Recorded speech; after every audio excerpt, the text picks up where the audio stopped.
Hey, before we get into the episode, I want to tell you about something I'm trying called Podcast Club. Here's why. If you've been on social media, even at all lately, you might have noticed that everything is starting to sound and look the same. It's not about having real conversations anymore. It's about performing for the algorithm, and half of it sounds AI generated. So I wanted to try something different. Podcast Club is like book club, but for this show. Once a week, we'll get together live on Zoom and actually talk. What do you want to go deeper on? Where are you finding that you feel resistance? And how can you take what you've been listening to and actually apply it to your life? It's for women who listen to this podcast and want to be in real conversations with other women like them. If that's you, head to consciousedge.com/club. Pick the days that work for you. I'll save your spot, and I can't wait to see you there. If you're someone who feels like you need to be constantly in motion, constantly producing, constantly doing something, and if by chance someone catches you or you hear someone coming while you're sitting idle or scrolling on your phone and you have that panic response, like you need to start moving and doing something, today's episode is for you. On our Mindfulness Matters with Jonathan Duggar this month, we're going to dive into productivity and effectiveness and how that relates and can be improved with mindfulness. So let's dive in. Hey, you leader, entrepreneur, business owner, solopreneur, whatever you call yourself, we know you're a visionary business builder, wealth seeker looking to combine a passion for doing good with leading consciously. It's time to shift from a traditional focus of pure wealth accumulation to one that integrates well-being and fulfillment. You're here for a purpose, and it's time to shine your light. So here we go.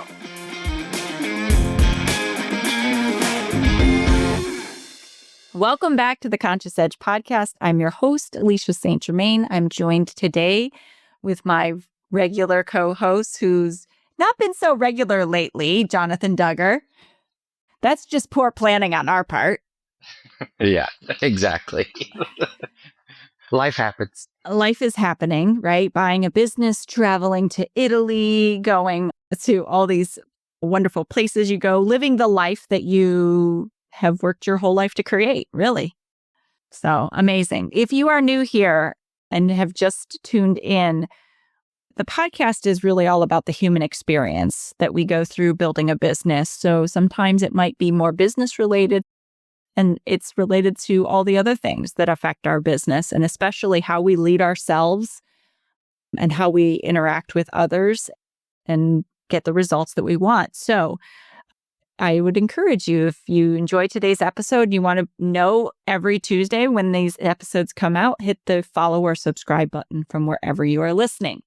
Okay, so when I do this thing, I'm aware of it, Jonathan. Confession coming. Can feel the confession coming. So easily distracted. We've talked in other episodes around having pretty sure there's some kind of neurodivergent ADHD, something, or perimenopause. I don't know which one, or both. Put them all in a pot and mix them up. Yeah. Put them all in a pot, mix them up, and you got me. And so it's super easy when I pick up my phone to check a recipe or do something really specific that I shoot off somewhere else or get distracted. Or if I'm doing a task that I find particularly boring, it's not uncommon for me to, if I'm not being mindful, go check my phone.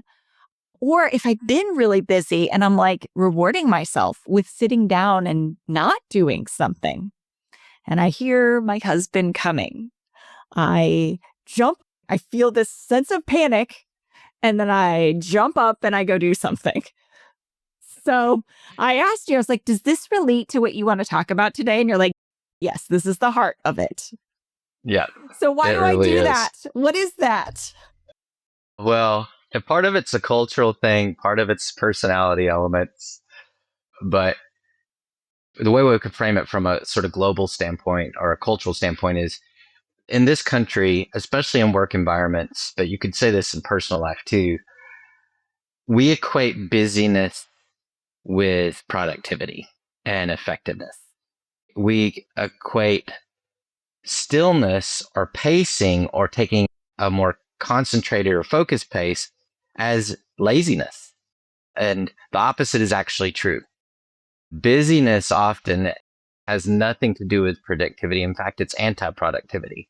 It just means that we are whirling this sort of, I think I've had the picture of the Tasmanian devil in my head of creating a little tornado because we're supposed to stay in motion. We're supposed to be active. We're supposed to be doing something.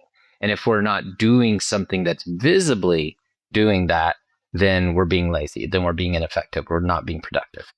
So today I wanted to broach the subject of mindful productivity, what that is and how does that look and how is that sort of counter, and give some examples of sort of counter language that we often hear. As opposed to burning the midnight oil, what's something else that we can say? Before you get into that, I would say like it's interesting. I noticed that pattern that I still have. However, I've come so far.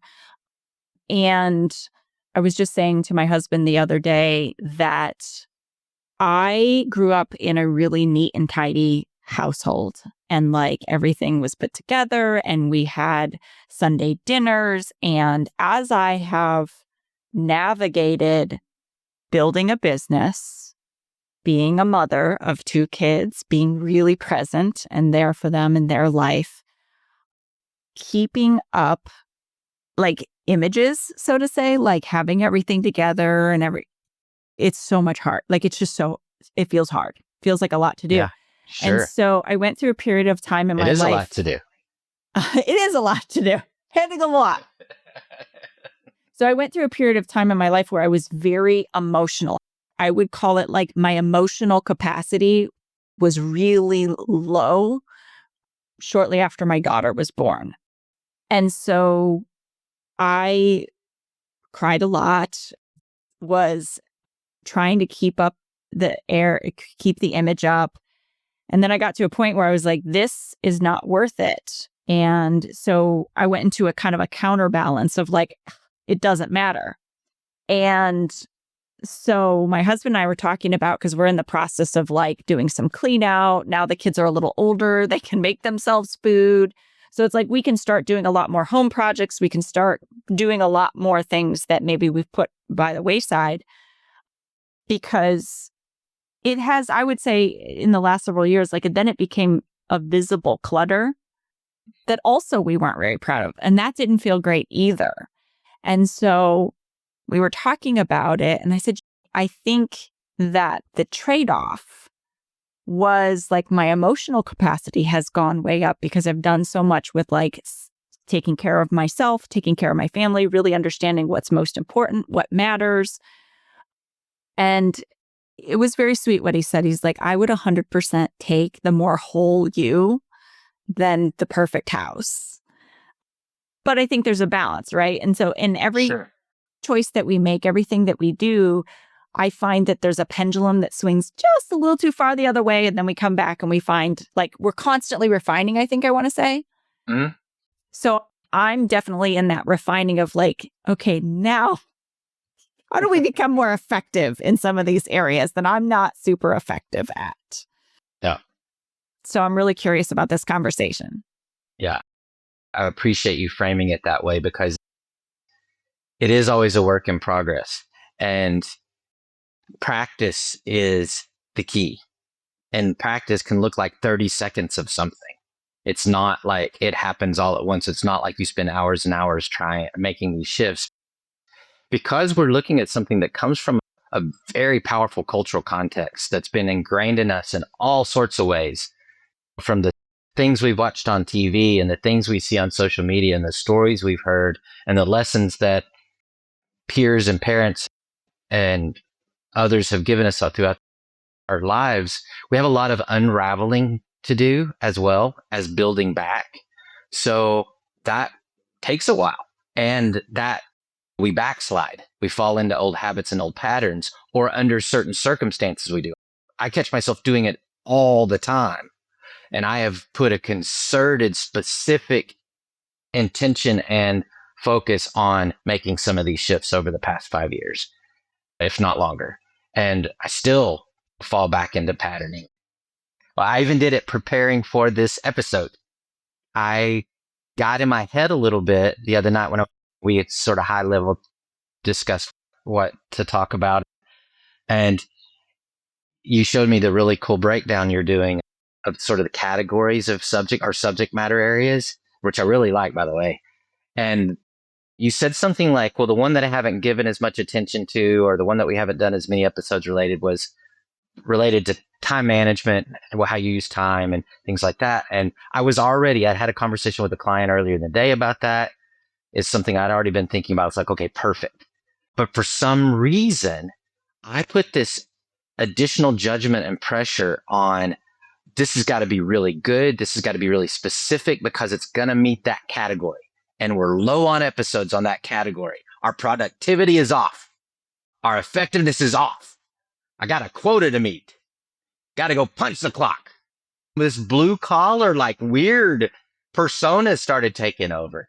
And I was sitting in my bed at like 1 a.m. on my phone trying to find a book that I couldn't remember the name of. And I was like, what are you doing, you maniac? I'm proud of myself that I actually got to a place of clarity much quicker than I would have in the past. In the past, after I realized I was doing that, I would have beat myself up for a few days because I should know better. Yeah, I have all these tools and training and blah, blah, blah. I should have. So, it was a light switch moment of, oh, good grief, go to sleep, you idiot. It was like that little bit of self-recrimination. But I wanted to bring that up as a very solid example of how we all can fall into these patterns and messaging that comes from somewhere else that's not us. And it's definitely not helpful. In fact, it's hurtful. Yeah. What I find is the biggest cost I see is like not taking care of our bodies. When people have a time and a productivity and effectiveness conversation, it almost always comes down to sacrificing self. And it's like, it's the one thing no one else can do for us. And it's the first thing that we're willing to let go of. And I think that's because it's also the one place we don't have to get permission from anyone else for us to give. That's exactly right. That is exactly right. And there's no judgment and there's no like, that's mine to give. So I don't have to ask permission.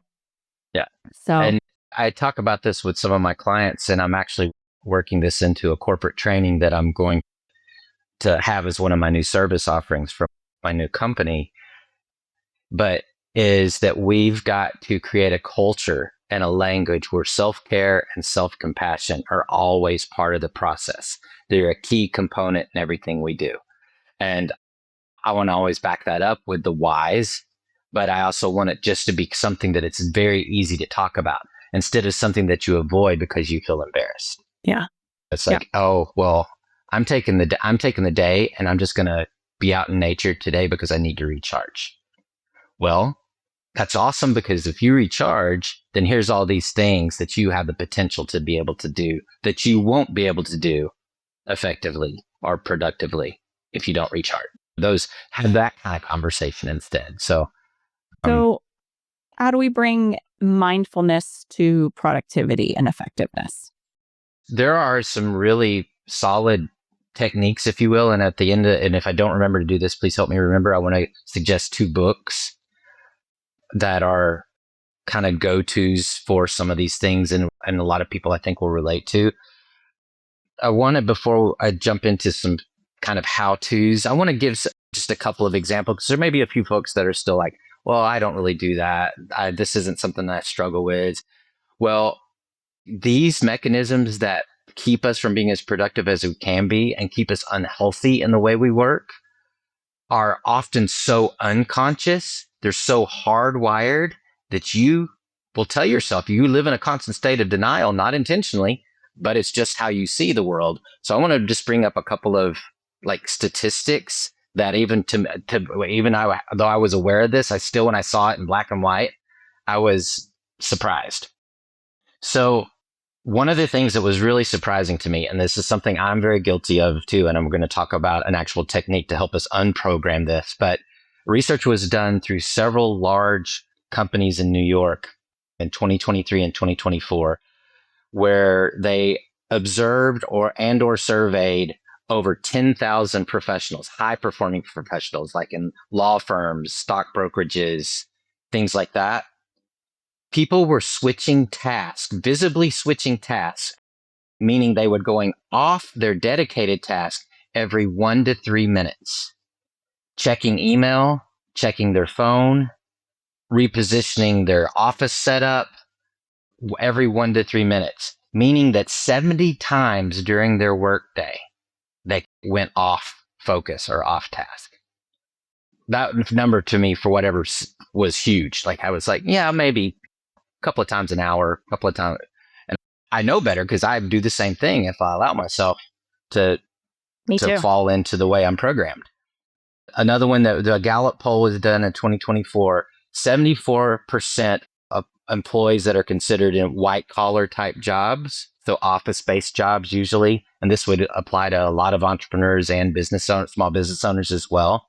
70% admitted on the survey that often, more times than not, they felt present at their job, physically present, but not in their mind. So their mind was somewhere else. They would admit to being heavily distracted.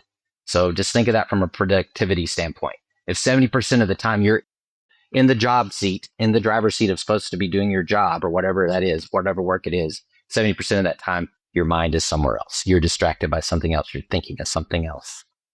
Do you have any, why is that happening? And is that an increase from before, or is that just how humans operate? I would posit to say, and I don't have this research at my fingertips, but I know it's out there, it is worse than it was before. Like if you looked at probably our parents' work styles and work methods, it is definitely more profound now and pronounced now because of all of the bells and whistles and distractions. We live in a constant state of chaos and distraction, even in the workforce, especially in this culture. Reachability.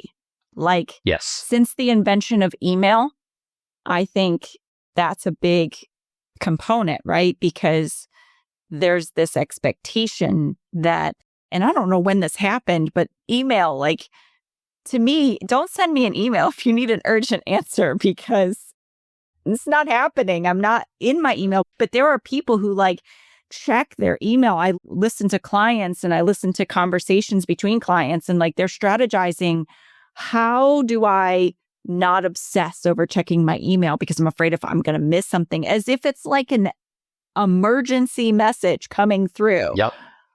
So, well, and it's interesting because you guys will hear an episode, or if you haven't seen the episode where Alecia interviews me about my new business that I have. Related to that, for the first time ever, I put notifications on my phone for email, for that company email. And I did it in a really targeted way, that we were waiting on some things that I needed to immediately be able to attend to and e-sign. And that was the only way that I could think of to get a notification quickly. So, but I left it on up until just a few days ago. And this leads into one of the techniques I'm going to talk about. And it was a constant source of distraction. And it got so prevalent that I didn't even realize it was a distraction anymore. And I was found myself reading through emails and spam mails that were a complete waste of my time, that had no urgency behind them whatsoever. There shouldn't have been any urgency, but I made them urgent because of a simple little notification on my phone. Mm-hmm. So we live in constant state of distraction. So as segue into talking about adjusting that, there was a research project done in, I think it was 2022. In my notes, I didn't write down the date, but it was a McKinsey study. That's a big research group. And they found that 90 minutes of focused effort using some of the approaches we can talk about and some of the approaches that are referenced in the book I'm going to suggest, 90 minutes of focused effort and attention is equal to 6 6 hours of unfocused attention.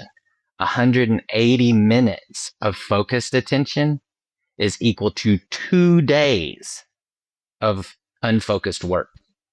So your productivity and effectiveness increase substantially by adding a mindful component to the way you work and the way you complete tasks. So since we're talking about the digital distraction, let's just start there.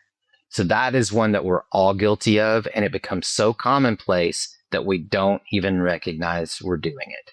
So this one is, I tell people, and I do that, I'm applying this to myself too, you're going to have to take this one in baby steps, because it really is, we have created an addiction cycle when it comes to our technology. And you don't overcome an addiction in one fell swoop without relapsing. So we want to create a system that's obtainable so we won't have relapse. And I'm using addiction terminology. It isn't necessarily exactly the same, but it is very relevant, I think, in how we wire and have to rewire our brains and our bodies.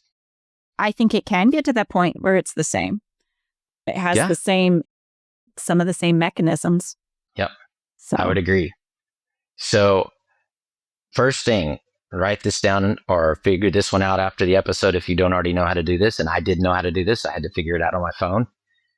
Every phone, and I looked this up, it is true, every phone has a do not disturb mechanism, meaning you can completely silence everything on your phone that needs to be silenced. Now, I recognize in the real world that's not always feasible with certain things. Like you need to be able to attend. If you get a call from your kid's school, let's say, that's something that needs to get passed through immediately. If you work in healthcare and are on call and you have to respond to that immediately, completely different scenario. But, and again, you're going to have to watch a YouTube video or something to figure this out if you're like me and don't know. There are ways to program your phone so that call gets through. That call overcomes the do not disturb, whatever you call that. I have it. And my phone, it's really easy. I just have to put it into my favorites. So if it's got a star next to it. So you can figure it out. And you have to stop and take the time to do it. Don't say, I'll do it later. Exactly. Exactly. But that's a simple place to start. Yeah. Figure out how to use do not disturb on your phone. Turn off any non-essential alerts, like the email I was talking about. Turn them off completely.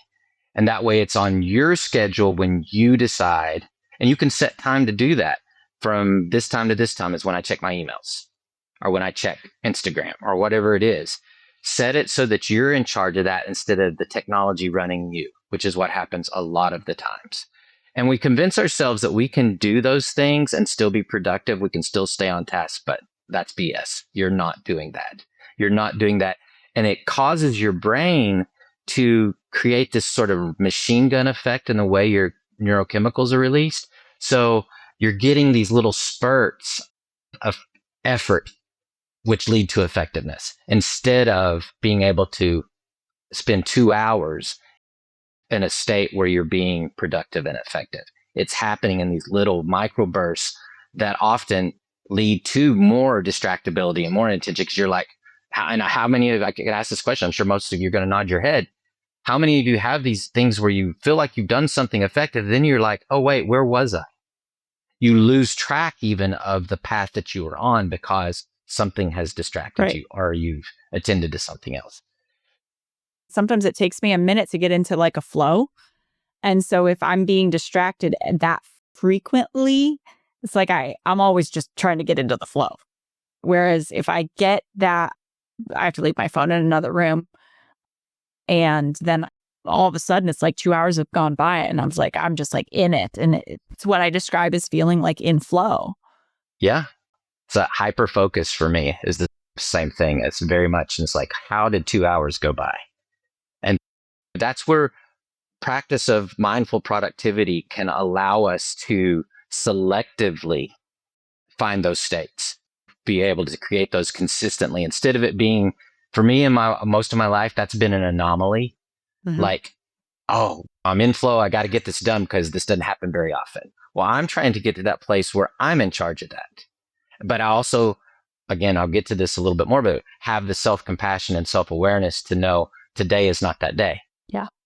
Today I need to be outside. Today I need to electively decide what to fail on.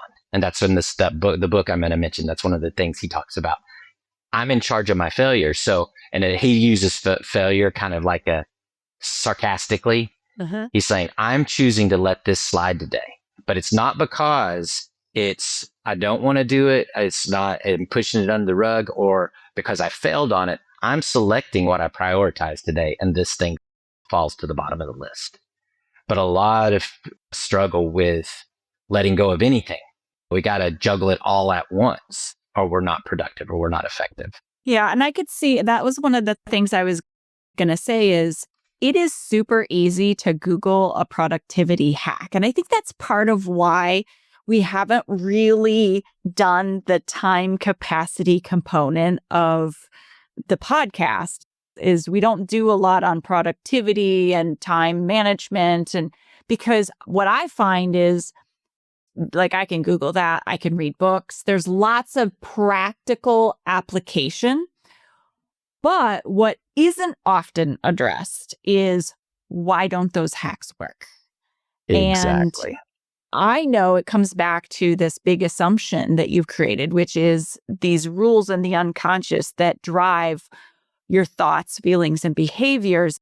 And you perform behaviors because you have a discomfort, like me jumping up and needing to be like doing something when I hear my husband coming is a belief that if I am idle, I am wasting time or I am unworthy or I am going to have some kind of judgment placed on me, which is completely self-imposed, by the way, because very often my husband's like, it's cool. You can sit there. You're fine. Like, it's okay. And it's like, oh, I feel like I need to be doing something. Yeah. Well, that busyness as worth trap that we often fall into, we're only worthwhile. We're only living up to a standard. We're only seen as worthy if we're busy. It's such a trap and it's so far reaching. And it definitely doesn't just apply to work. It applies to relationships, how we parent, how we create what we see as valuable, how we define success, all those things.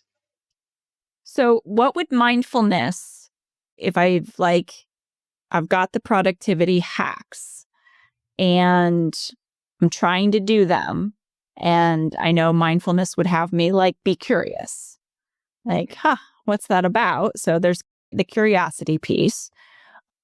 And then also I've learned to acknowledge this just is not going to happen for women out there. There are times when we are so productive and so good. I'm sure men are like this too, but there are times during the month when it's just my brain doesn't work right and I'm trying to force through something and then I'm going to end up in tears because I'm frustrated. And it's better to just not. I will do it in less time tomorrow than if I sit here and try to push through it today. And so I know mindfulness would have me lean into that and bring some self-compassion into that. That's where, exactly. So what does that look like? So the piece you said curiosity, but I always now, not always, but I'm trying to, when I say curiosity, I'm trying to follow that without judgment.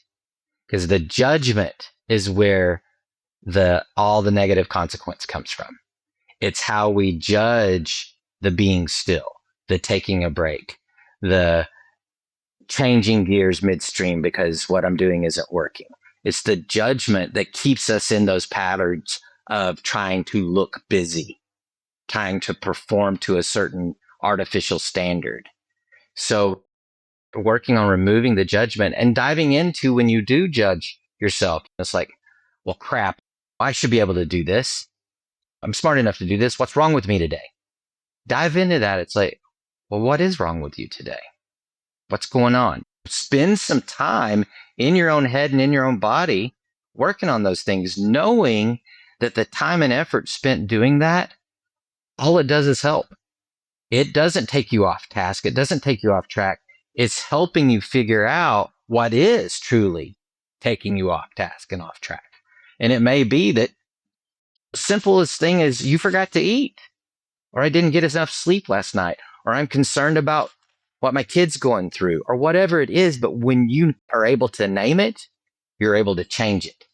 So if you spend all these times just whirling, trying to fake it till you make it, you're not ever going to know, and you're not ever going to truly make those shifts that at least consistently keep you on track and keep you productive, help you stay productive in a healthy way.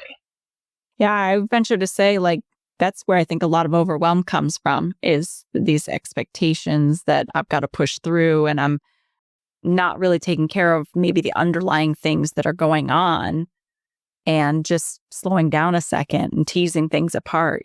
You can get out of the overwhelm much easier if you address some of the basic human needs. Yeah.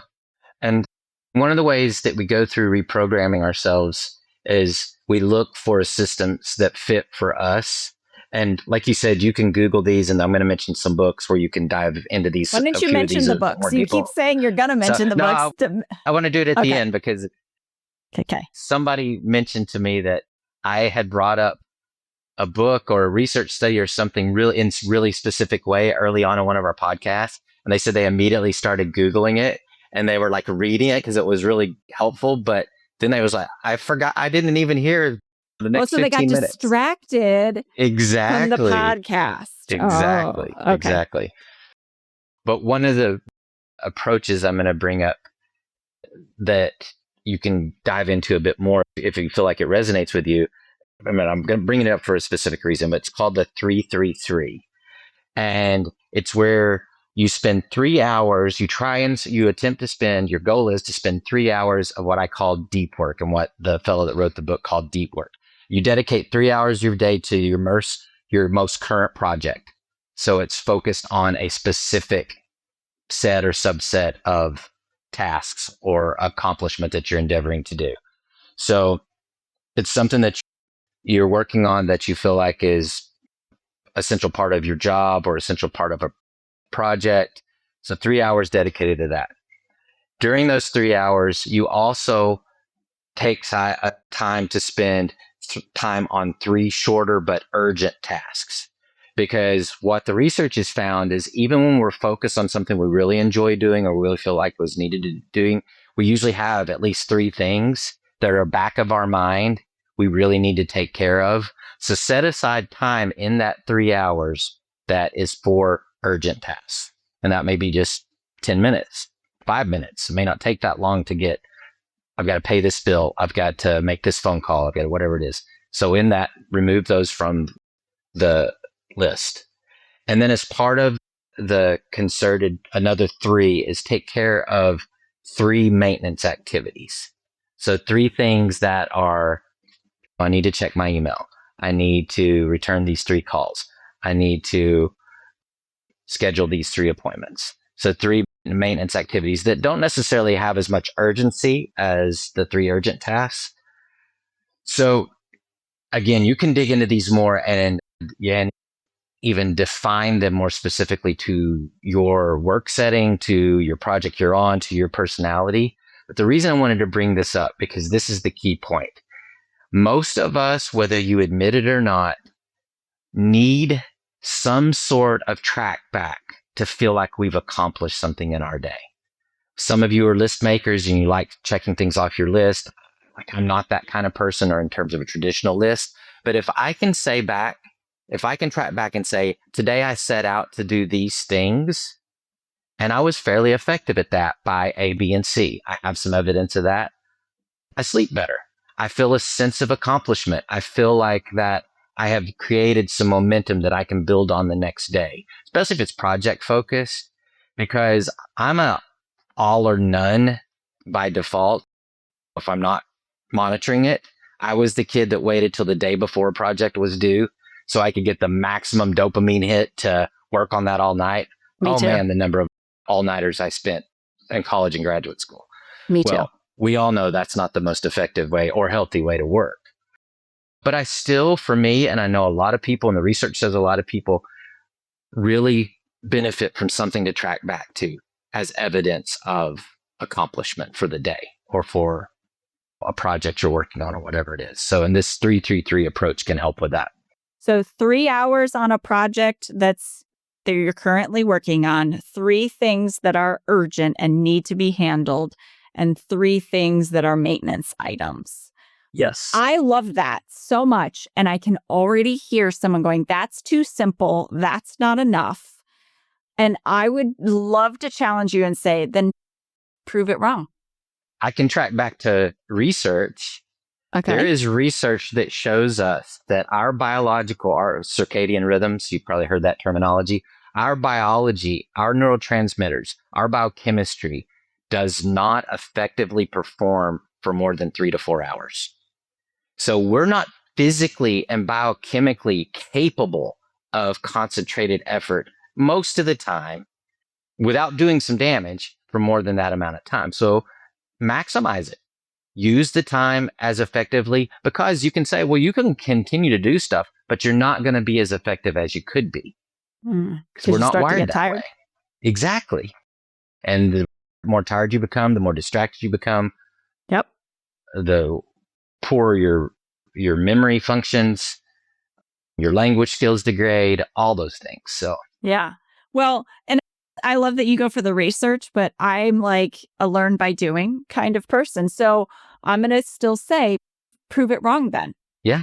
I can guarantee you're not going to be unhappy with the results. But one of the things that we do in the coaching with me is that they go into testing. And in testing, you basically set out to disprove what you believe to be true.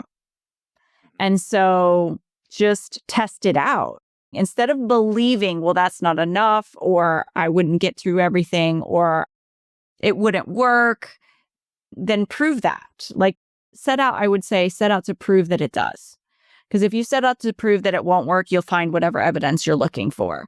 But if I think what I see this doing is I have days, like you said, last minute when the dopamine's really high and then and the stakes are high, I can put out probably 2 weeks worth of work in 2 days.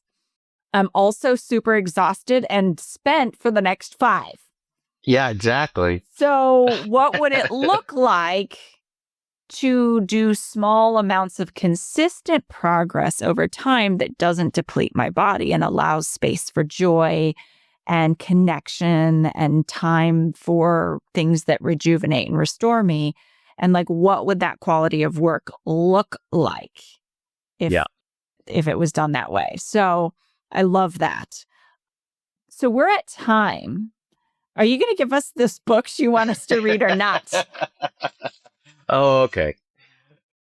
And we might be able to provide, I know you can Google things, but we could provide some insight to a couple of other techniques that could be helpful to get started. Because again, just getting started and adding increments to your practice of all these things we talk about that are mindful related, that's the biggest part, is just getting starting and practice. We can totally do that. And a couple different ways that can happen is, one, you can provide me with some of the resources and we can add those to the show notes, is one. And then second thing is, I don't know if you're aware, but we started Podcast Club. And so I'm not aware of this. Podcast Club is like book club, but for the podcast. And so I love that. I wanted an opportunity to just get face to face with our listeners and be able to go just deeper into the conversation around the podcast. What landed that you can apply to your life? How does it apply? Where was there resistance? And we just like talk together as listeners and talk about the podcast. So you could go to consciousedge.com/club to find out when the next, and you have to RSVP. So I know you're coming. And typically they're on Thursday afternoons. So yeah, so we can also like talk about some more practical applications in Podcast Club. So I love that. Cool. Love that. Go ahead and books. Give us those books. Okay. So the book that I've referenced several times is by a fellow named Oliver Burkeman. He's a journalist and writer, and he had a newsletter for years that I used to read. It's called The Imperfectionist. And it's basically about his non-traditional approaches to productivity, because especially as a journalist, he was known for not making deadlines, but creating incredible product. And so he put that into a book, and the book is called 4,000 Weeks, Time Management for Mortals. Oh, I love that. And it's what the 333 approach is, his approach that he talks about in that. And another book that it's been around for a while, but I only recently became familiar with it. One of my clients actually recommended it to me. It's called Deep Work by Cal Newport. And the subtitle of that, Deep Work, Focused Success in a Distracted World. And it's pretty mind-opening as well. So I just recently reread Oliver's book and just finished Cal Newport's book. So I think that it's fresh information in my head too. So I think it will, but I think most of you will find it pretty useful. So I hope you do, awesome. at least. Yeah, I can't wait to put those on the queue. I have like stacks of books always everywhere around me. I'm always reading something. And sometimes I skip around depending on what my mood is. So nevertheless, I can relate. I think that wraps up for today. So with all of that being said, sending you so much love. Be well, everybody. Thanks for listening to the Conscious Edge podcast. Make sure you subscribe and take a moment to be kind and share this episode with someone you care about. Leave a review to help us bring more compassionate leaders building businesses and creating wealth to the table. And for show notes, head over to consciousedge.com/podcast. This podcast and the linked materials are presented solely for general information, educational, and entertainment purposes and should not be taken as personal or medical advice or any kind of mental health treatment. Please consult a medical or mental health professional if you feel you need such services. Please be advised that all investing and entrepreneurial endeavors involve risk, and the use of the education and information on this podcast and linked materials is at the user's own risk. This podcast is part of the Sound Advice FM network. Sound Advice FM, women's voices amplified.